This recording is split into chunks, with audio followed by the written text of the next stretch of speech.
Okay, magandang araw mga kaibigan. Ito, may dagdag pasabog na naman si Maharlika. Diba, lately, nagpalabas siya ng mga dokumento galing PIDEA na nagpapatunay na itong si Bongbong Marcos Jr. Kasama sa narcolist. At meron na sanang operasyon ng PIDEA agents para puntahan yung condominium unit sa Rockwell, Makati na kung saan nandun si Bongbong Marcos Jr. at isang artista na ngayon pinangalanan na si Maricel Soriano. So anong sabi ng PIDEA? Ano daw yun? Fake documents, fake news generated by AI. Nako, ito, grabing sources ni Marlica. Sa latest vlog niya kanina, meron siyang kopya sulat ng PIDEA agent na pumirma sa mga dokumento. Kasi sabi ni Attorney Roque na madaling patunayan yan. Sabi na Attorney Roque, yung mga dokumento kung fake o hindi.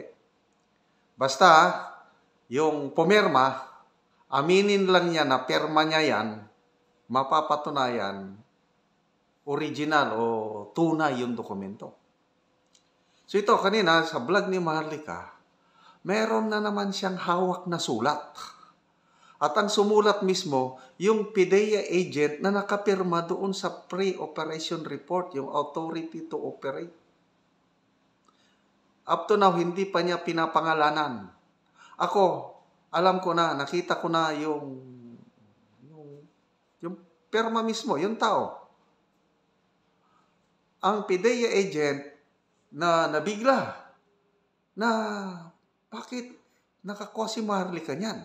So, ang ginawa ng PIDEA agent, sumulat siya April 7, 2024. Sinulatan niya si PIDEA Chief General Lasso at nagpapaliwanag itong PIDEA agent at itong sulat na ito, copy furnished, Office of the President, Senate, and the House of Representatives. Matapang. Sinasabi ko, yung napag-alaman ko matapang itong PIDEA agent na ito. Walang sinasanto. At yung sulat niya kay General Lasso, yung PIDEA chief, na handa siyang humarap sa alinmang investigasyon. Handa siyang lumantad sa publiko para patunayan na totoo yung mga dokumento na isiniwalat ni Maharlika. Okay, so pakinggan natin anong laman ng sulat ng PIDEA agent na ito. Ito, babasahin ni Maharlika yung sulat ng PIDEA agent. Ulitin ko, hindi pa niya pinangalanan, kaya ko hindi ko rin papangalanan. I have copies of the documents na nandun, kitang-kita yung pangalan niya at saka yung perma niya.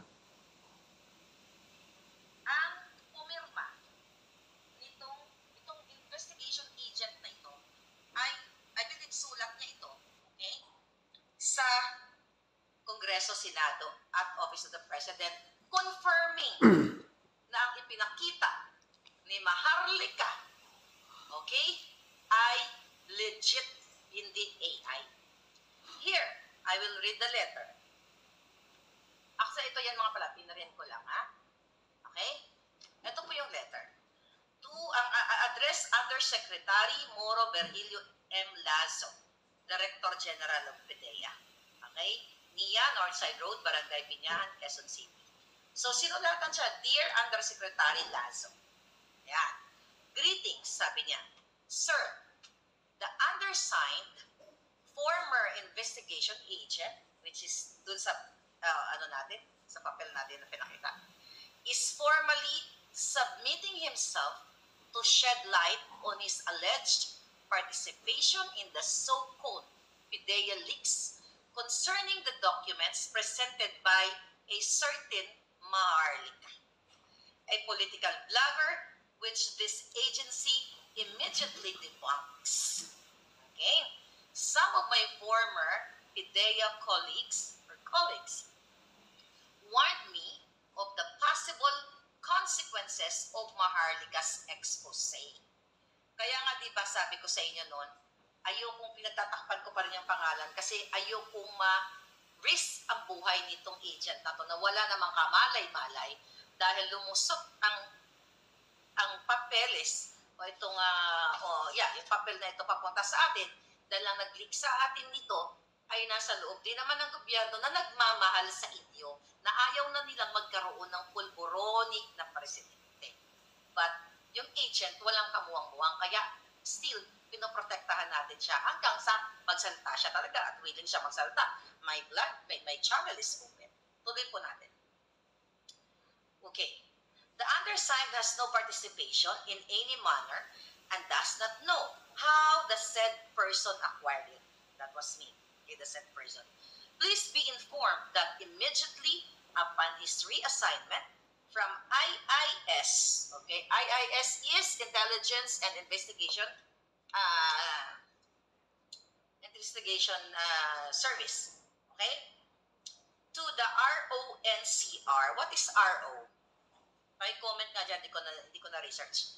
RONCR and up to his termination in November 2013. He had no access to all case folders containing classified information stored and kept at the Intelligence and Investigation Service. So, terminate, okay? Terminate pala ito si Mr. Investigation Agent, okay? Kaya tapos doon sa department niya at inilipat dito sa RONCR, Regional Office. Thank you, Michael. Thank you. Yes, thank you very much. Okay?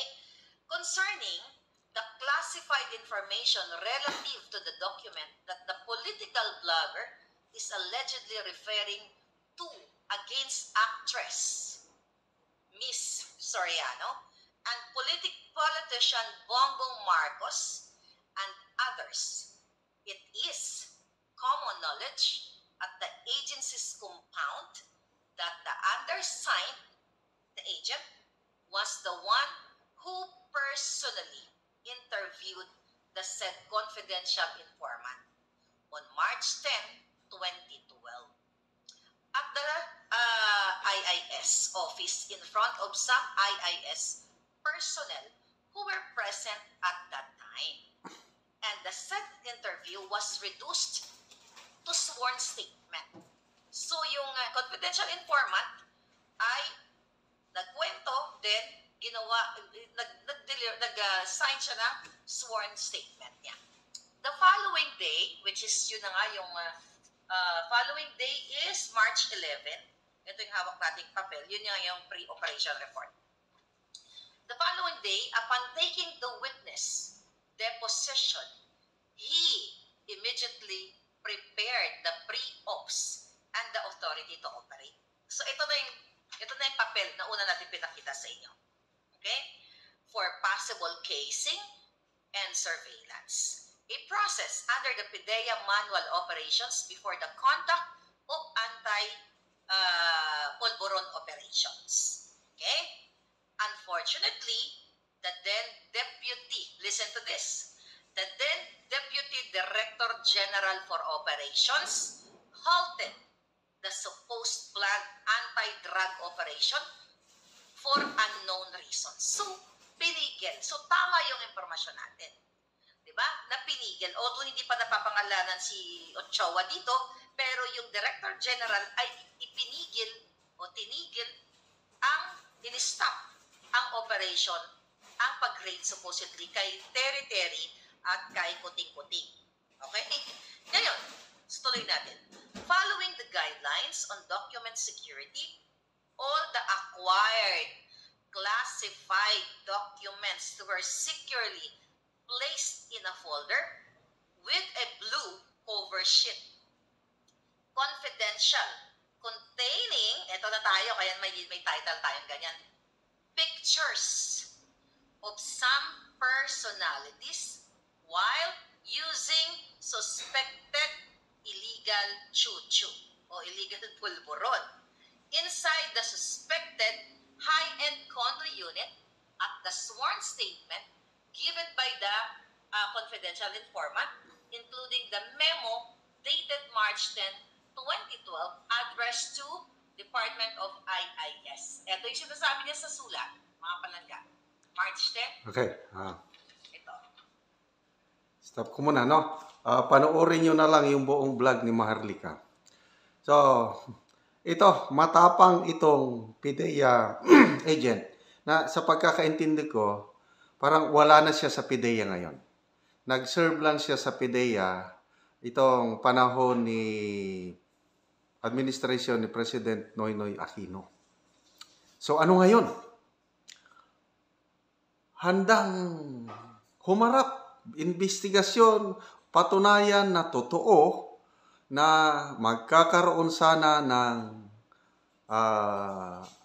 anti-drug operation para puntahan yung unit na kung nasaan si Maricel Soriano at saka si Bongbong Marcos.